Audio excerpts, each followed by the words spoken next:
what brings us here today. And so everybody's excited about that, aren't they? The two of you are very excited about it. It's taken a lot of hard work, a lot of effort by your friends and family to make it to this point today. Maybe a little emotional at times?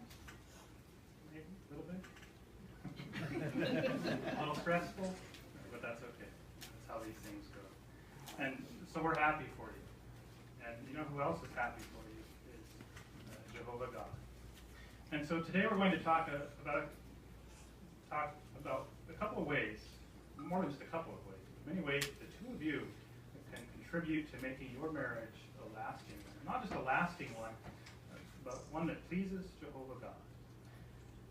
And so think about this for a moment. If you wanted to become skilled at something, what would you do? Johnny, let's say that you wanted to become a skilled mountain climber. Now, would you go to Lowe's, grab some twine, go to your nearest cliff, and start climbing it with it? I hope not. Likely you wouldn't. It could prove fatal, even if you got halfway up the mountain. No, you'd consult experts, perhaps read books about it, watch videos, maybe go to a store that sells that equipment. They would teach you how to use it so that you could become a skilled mountain climber. And so you apply the advice that they give because you do want to become skilled at that. Really, it's the best way to do so. The foremost expert on marriage is Jehovah God. And so today we're going to consult him. He's given us that desire to marry. And so what is marriage? It was interesting. One definition is put it this way: a ritually recognized union, legal contract establishing rights and obligations. Sounds a lot like a lot of fun. So Rachel, you've got your obligations and what you're supposed to do. Johnny, you have yours too. And so you guys come together and it's going to be bliss and happiness forever because you've signed some legal document. So no wonder that marriages in the world today don't last because people look at it as just a legal document. Sometimes they try to find a way out of it. Well, let's look at the first wedding that ever happened and see if we can come away with a better definition of marriage. And that's found in Genesis chapter 2.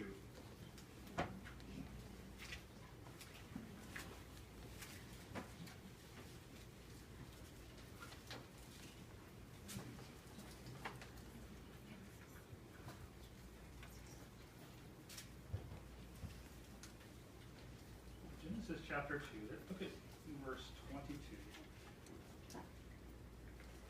It says, "And Jehovah God built a rib that he had taken from the man into a woman, and he brought her to the man. And then the man said, This is at last bone of my bones and flesh of my flesh. This one will be called woman, because from man she was taken. And that is why a man will leave his father and his mother, and he will stick to his wife, and they will become one flesh." Sounds a little better than just a legal contract, doesn't it? I thought it was interesting in verse 23. Did you see how excited Adam was? He was so excited he burst out in poetry. He says, "This is the last bone of my bones and flesh of my flesh." So Johnny, you're excited too, did you? Did you burst out in poetry? Maybe a little bit? Okay. That's good, but when we think about that, it reminds us of the human body. Different tissues, they seamlessly are woven together. The bones, they meet in strong, frictionless joints. And so it indicates unity and durability. If you look at verse 24, the latter part of it, Jehovah says that they would become one flesh. And so this emphasizes intimacy and permanence. And then right before that, as we read, he said that the man would leave his father and his mother, and he would stick to his wife. Now, the Hebrew word stick, it literally means to cleave to or to adhere to, as if by glue. And so now, the two of you are going to be stuck together like glue for the rest of your life, forever. So that's a good thing. You see, it's the idea here is that the husband and the wife are inseparable and companions. They're involved in a lasting relationship where there's mutual respect and dignity. And so does that sound a little bit better than a contract? A little nicer description of marriage? Now you're glad you did it, right? It's good. Unity, intimacy, permanence, durability, and respect and dignity. So what a better definition for a marriage. Well, Johnny, it's time to talk to you now. Focus all of our attention on you. That doesn't mean that Rachel, you can't do now. Pay attention too. But Johnny, how can you contribute to a lasting marriage and be a husband who gains respect? Well, having a successful marriage is more than just staying together. A basic need is respect for Jehovah's arrangement. We find that in here. It's at 1 Corinthians chapter 11.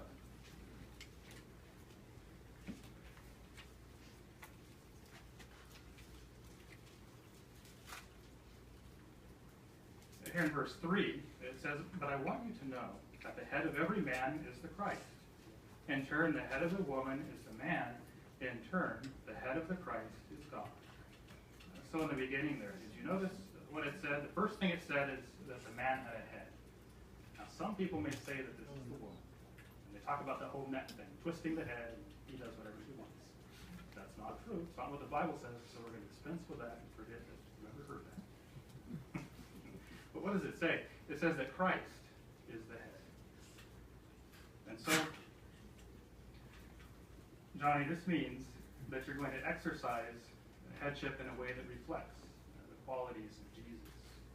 You see, you answer to Christ, and really you answer to Jehovah for the way that you treat Rachel.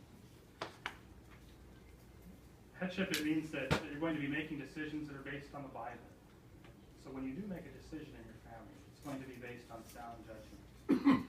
You're going to take the lead in a loving and kind manner. And primarily, you're responsible for supplying material needs, emotional needs, and recreational needs of your wife. And something that shouldn't be overlooked, but often it is, with people in the world today, is taking the lead in worship. It's very important that you take the lead in your family in worship. Spiritual needs, family worship, working with her in the ministry, and also attending meetings together, putting that first in your lives. Christian headship, it doesn't permit a man to be a tyrant. So, Johnny, you're not going to be a dictator in your marriage. You're not going to go around saying, okay, Rachel, you're going to do this, you're going to do this, and this, because I'm keen to stop.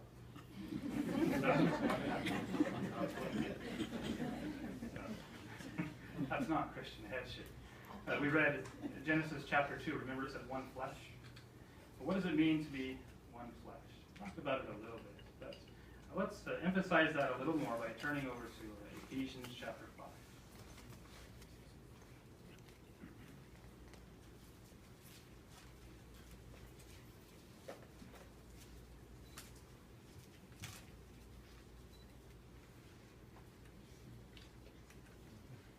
You might have to trade Bibles.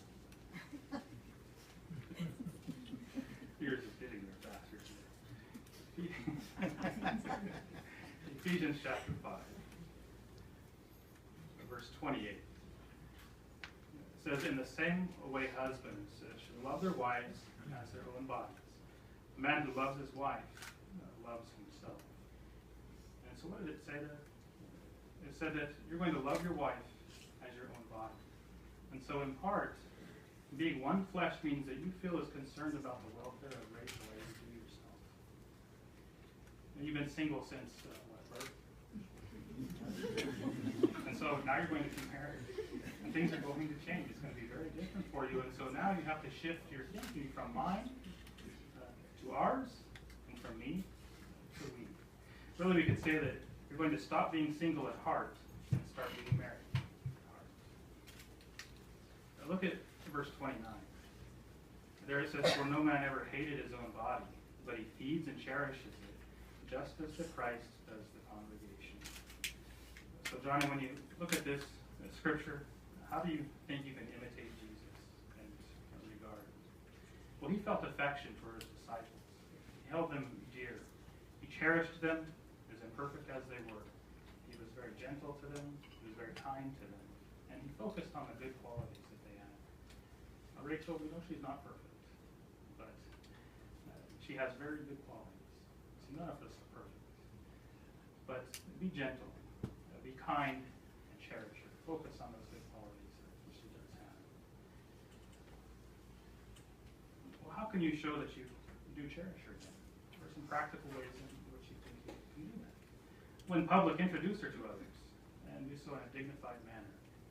Openly praise her for her support. You don't need a megaphone. You don't need to go around, hello everyone, this is my wife Rachel. I'm openly praising her. You can if you want, but it's not necessary. But openly praise her for supporting you so in a dignified manner. You know, one thing that you said you loved about her was her eagerness to make Jehovah happy as your wife. And so that's going to be easier for her to do if you're gentle, if you're kind, and if you cherish her. And there's other things you can do too, like you're doing right now, holding her hand. Never stop doing that. A smile, a hug, a compliment, and bring her flowers too. Women like those things. To a man, some of these things may seem very small, but to a woman, those things are going to make lasting impressions. She's going to remember that one time that you held her hand, gave her that flower and a smile, and you're like, I don't remember that at all. But she's going to, so that's important. To Jesus, he wasn't ashamed to call the anointed his brothers. So when you think about that, Rachel, she's not just your wife, she's your Christian sister. And so it's just as important for you to be kind and gentle with her when you're at home, when nobody can see how you treat her, as it is when you're here at the Kingdom Home, when you're in the ministry, or really any aspect of your life. She is your Christian sister. John chapter 15, and verse 15, Jesus, he referred to the disciples as his friends. He also said that he had made known to them all the things that he heard from his Father. And so, what do you think this teaches us about Jesus and his disciples? Well, they had good communication. They did things together. You may remember the wedding feast in Cana that they went to. They were both invited to that, and they had a good time there. They had favorite places, the Garden of Gethsemane. The Bible refers to them going to this many times. And so do things with Rachel. Go to her favorite places. Go to your favorite places together. Spend time together. You see, Rachel needs to feel that she's your closest companion. And so it's vital that you two enjoy life together. Serve Jehovah together. Study the Bible together. And take the lead in doing so. Spending time together walking, talking, and even eating together. These things are very important. And you know, when you spend time together, what does that mean? It means that you and her are spending time together. So sometimes you may have to kick your friends to the curb a little bit. Stop hanging out with them and just spend time, quality time with your wife. It's very important. So one last thing, Johnny. I think it's safe to say that you're a sane man. That's good. Well, let's look at Colossians chapter 3.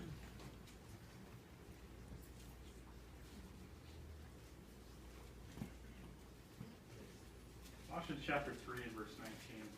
This is going to tell you how not to go insane. Chapter 3, verse 19. You husbands, keep on loving your wives, and do not be bitterly angry with them. So, this includes being angry in word and action. So never be bitterly angry with your wife in those ways. Stay sane. Exercise your headship in a loving way that stimulates a readiness for Rachel to be in subjection. Oh, Rachel? It's your turn. Wasn't so bad, was it, John? Well, how, Rachel, can you contribute to a lasting marriage and be a wife who is dearly loved? Well, your role in marriage, it's an honorable one. It's a dignified one. In fact, at 1 Peter chapter 3 and verse 7, husbands are told to assign the wife honor. And earlier we read Genesis chapter 2, verse 23. I talked about how Jehovah had created Eve by taking a rib from Adam. And so Eve, she wasn't something different from Adam. She was the same kind. She was a human. She wasn't some different animal. She wasn't a slave. She wasn't inferior to Adam. And earlier in Genesis, Jehovah said that he would make something for Adam, a helper and a complement. And so supporting your husband as he cares for the family, that really is an honorable role. It's never to be looked down upon. So how is it that you can complement or support Johnny as your husband? Well, You want to acknowledge that headship arrangement that we talked about earlier. You see, Johnny, he's going to be your God-appointed head. And so if you honor Johnny, then you're going to be honoring Jehovah God. And following that arrangement will promote marital success and happiness. Let's look at Ephesians chapter 5.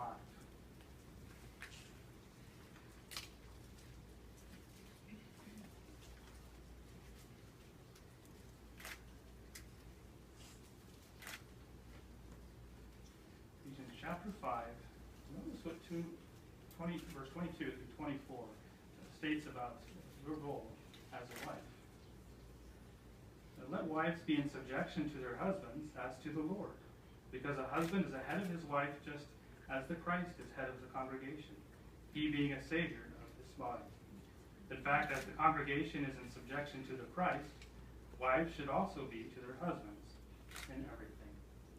And so does this mean that you submit to Johnny in everything that he says, regardless of what it will be?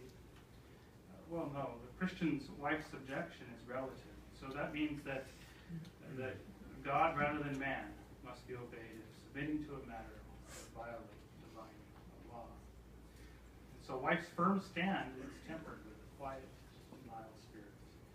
And you can express your opinions if they differ from Johnny, but doing so in a mild spirit. Let's say, for example, you want to discuss something. It could be a challenging issue, you may think. And so attack the problem. Don't attack John. Don't want to do that. Bible example, one that comes to mind is Queen Esther. Now, she wanted her husband to correct an injustice. Remember what she did? She ran to her husband. You fix this right now, Ahasuerus. You better take care of this, my people, my family. In fact, why don't you come over here? I'll tell you how to do it. I can probably do it better than you. Was that the way that she dealt with that? No, it wasn't. If we read that account, she expressed herself tactfully. And the result was good. He listened, and he did the right thing. And so Johnny is more likely to learn to love you deeply if you allow him to master the new role that he has as head of your house. So treat him with respect, even when he makes mistakes, because he's not perfect either. So how can you be a helper to your husband? You may remember Proverbs chapter 31. It describes a good wife. It describes a good helper. It mentioned many things there. In fact, some of the things that were mentioned there was that she was industrious, that she made clothes, worked in the vineyard, managed the house, aided others who needed help. She helped keep her husband's good reputation. She helped keep a clean and orderly house, that she was trustworthy, reliable, loyal, and she worked hard to feed and care for him. But above all, she was a spiritual person. Now, you don't have to make clothes, unless you want to. That's up to you. That's just one of the things that she did that made her a good wife. And it was nice too in verse 10 that she was said to be more valuable than clothes, and her husband praised her for that. So Johnny will too, if you strive to be a good helper. You can contribute much to making the home a very pleasant one, a very happy one, and so support the family worship arrangement, the ministry and the meetings, and be known as a wife that supports Johnny with these things. Look to Johnny for decisions and work to make those decisions a success in your house.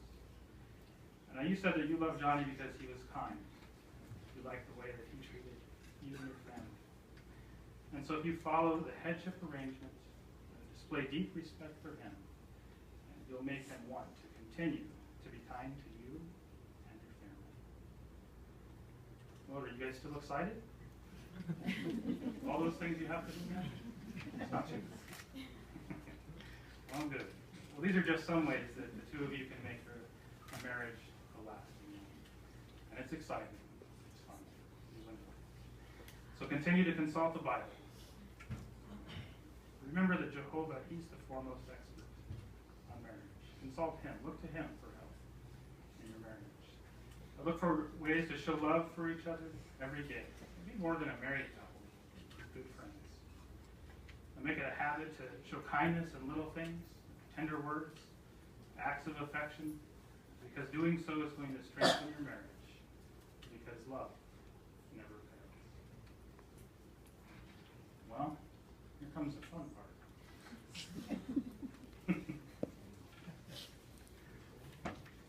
I have a couple questions for you guys. So, microphone, please.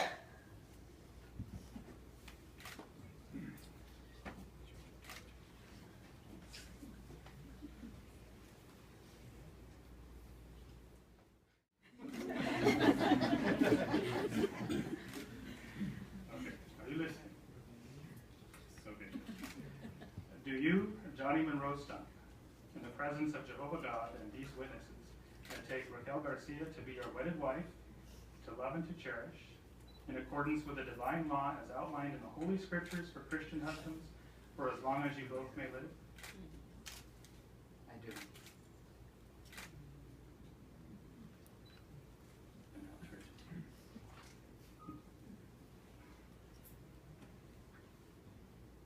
Good. Do you, Raquel Garcia, in the presence of Jehovah God and these witnesses, take Johnny Monroe Stump to be your wedded husband, to love and to cherish and deeply respect, in accordance with the divine law as outlined in the Holy Scriptures for Christian wives, for as long as you both may live? I do. Very good. Now, Johnny's going to take the microphone. This is the really hard part. You've got to use your memory.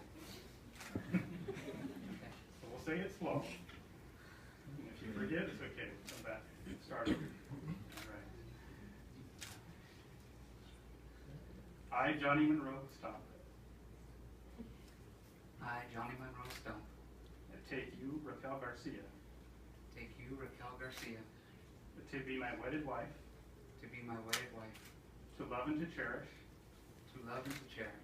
in accordance with the divine law, in accordance with the divine law, as set forth in the Holy Scriptures, as set forth in the Holy Scriptures, for Christian husbands, for as long as we both shall live together, on earth according to God's marital arrangement. Very good. Now you can hold the microphone for your wife. I, Raquel Garcia, I, Raquel Garcia, take you, Johnny Monroe Stump, take you, Johnny Monroe Stump, to be my wedded husband, to be my wedded husband, to love and to cherish, and deeply respect,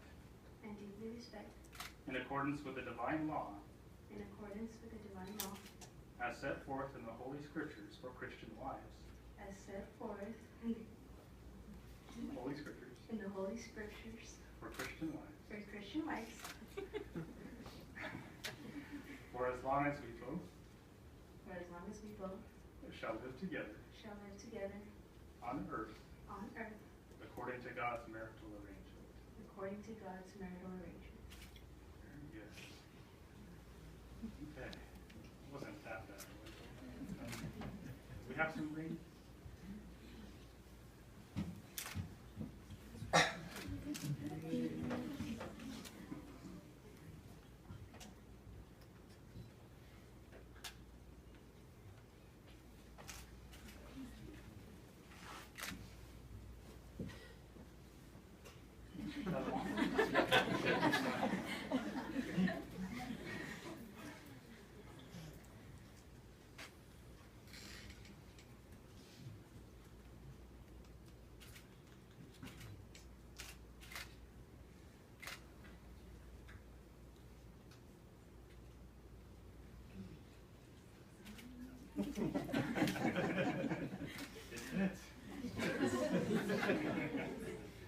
All right, and so these rings are an outward and visible sign that signify the uniting of this man and this woman in the bonds of matrimony. And so, these are private property. No other girls, no other guys. They stay away. All right.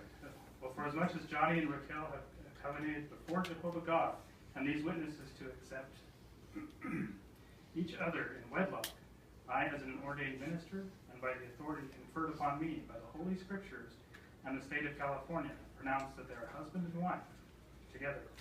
What God has yoked together, let no man depart.